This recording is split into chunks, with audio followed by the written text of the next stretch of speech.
This is an app that gives you immersive feeling whenever you listen to music. It gives you a nice effect on the lock screen. There are many different kind of clock that you can put on the lock screen. Other than that, whenever you watch a video on your phone, it also gives an effect on the screen as well. Now I'm gonna show you how to apply and how to have this on your Android phone. All you have to do, you need to download the app called Move with Edge that you can download for free from the Play Store. And after you download the app, and then you need to enable some permission to get this app to fully working on your Android phone. And after that, you should be able to use it. There are many different kind of effects that you can choose from this app, and you can see I just swipe from left to right to choose the effect that I like. But some of them you need to watch an app in order to unlock it. And after that, you have ability to choose different clock for the lock screen whenever you listen to music.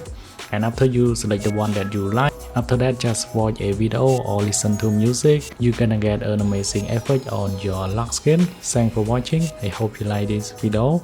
Then I will see you guys in the next one.